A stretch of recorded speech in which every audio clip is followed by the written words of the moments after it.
ಸಿಡಿಲು ಬಡಿದು ಫುಟ್ಬಾಲ್ ಆಟಗಾರ ಸಾವು. ಎಲ್ಲರಿಗೂ ಗಿರ್ಮಿ ಕನ್ನಡ ಟಿವಿ ಯೂಟ್ಯೂಬ್ ಚಾನಲ್ಗೆ ಸುಸ್ವಾಗತ ಅಂತ ಹೇಳ್ತಾ ಬಿಟ್ಟು ಶುರು ಮಾಡೋಕ್ಕಿಂತ ಮೊದಲು ಯಾರೆಲ್ಲ ನಮ್ಮ ಯೂಟ್ಯೂಬ್ ಚಾನಲ್ ಮೊದಲು ನೋಡ್ತಿದ್ರೆ ಅವರೆಲ್ಲ ಸಬ್ಸ್ಕ್ರೈಬ್ ಮಾಡ್ಕೊಳ್ಳಿ, ಮತ್ತಲ್ಲೇ ಪಕ್ಕದಲ್ಲಿರೋ ಬೆಲ್ಲೈಕನ್ನು ಪ್ರೆಸ್ ಮಾಡಿ. ಭಾರೀ ಮಳೆಯ ಎಚ್ಚರಿಕೆ ಇದ್ದರೂ ಆಟಗಾರರು ಮೈದಾನಕ್ಕಿಳಿದು ಆಡಲು ಪ್ರಾರಂಭಿಸಿದರು. ಆದರೆ ದುರಾದೃಷ್ಟವಶ ಪಂದ್ಯದ ವೇಳೆ ಮೈದಾನಕ್ಕೆ ಸಿಡಿಲು ಬಡಿದಿದ್ದು ಪರಿಣಾಮವಾಗಿ ಓರ್ವ ಆಟಗಾರ ಸ್ಥಳದಲ್ಲೇ ಸಾವನ್ನಪ್ಪಿದ್ದಾನೆ. ದಕ್ಷಿಣ ಥಾಯ್ಲೆಂಡ್ನಲ್ಲಿ ಬೆಚ್ಚಿ ಬೀಳಿಸುವಂತಹ ಘಟನೆಯೊಂದು ನಡೆದಿದೆ. ಫುಟ್ಬಾಲ್ ಪಂದ್ಯದ ವೇಳೆ ಮೈದಾನಕ್ಕೆ ರಣಬೀರ ಸಿಡಿಲು ಅಪ್ಪಳಿಸಿದ್ದು ಓರ್ವ ಆಟಗಾರ ಸಾವನ್ನಪ್ಪಿದ್ದಾನೆ. ಮೃತ ಯುವಕನನ್ನು 24 ವರ್ಷದವನೆಂದು ಗುರುತಿಸಲಾಗಿದೆ.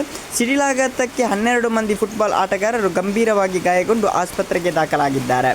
ದಕ್ಷಿಣ ಥಾಯ್ಲೆಂಡ್ನ ನರಧಿವಾತ್ ಪಂದ್ಯದಲ್ಲಿ ಸಂದೀಪ್ ಪಫ್ ಕ್ರೀಡಾಂಗಣದಲ್ಲಿ ಥಾಯ್ ಮತ್ತು ಮಲೇಷ್ಯನ್ ಹವ್ಯಾಸಿ ತಂಡಗಳು ಮುಖಾಮುಖಿಗಳಾಗಿದ್ದವು ಅಂತಲೇ ಹೇಳ್ಬೋದು. ಭಾರೀ ಮಳೆ ಎಚ್ಚರಿಕೆ ಇದ್ದರೂ ಆಟಗಾರರು ಮೈದಾನಕ್ಕಿಳಿದು ಆಡಲು ಪ್ರಾರಂಭಿಸಿದರು. ಈ ವೇಳೆ ದುರಾದೃಷ್ಟ ಪಂದ್ಯದ ವೇಳೆ ಮೈದಾನಕ್ಕೆ ಸಿಡಿಲು ಬಡಿದಿದ್ದು ಪರಿಣಾಮವಾಗಿ ಓರ್ವ ಆಟಗಾರ ಸ್ಥಳದಲ್ಲೇ ಸಾವನ್ನಪ್ಪಿರುವುದು ಈಗ ಭಾರಿ ವೈರಲ್ ಆಗ್ತದೆ. ಅದೇ ವೈರಲ್ ಅಂತ ಹೇಳೋದಕ್ಕಿಂತಲೂ ತುಂಬ ಒಂದು ಬೇಸರದ ಸುದ್ದಿ ಅಂತಲೇ ಹೇಳ್ಬೋದು.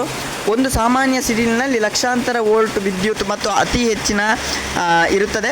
ಇದು ಮಾನವನ ದೇಹವನ್ನು ಕ್ಷಣ ಮಾತ್ರದಲ್ಲಿ ಸುಟ್ಟು ಹಾಕಲು ಅಥವಾ ಹೃದಯದ ಹಾಗೂ ನರಮಂಡಲದ ಕಾರ್ಯವನ್ನು ಸಂಪೂರ್ಣವಾಗಿ ಸ್ತಬ್ಧಗೊಳಿಸುವಷ್ಟು ಅಪಾಯಕಾರಿಯಾಗಿದೆ.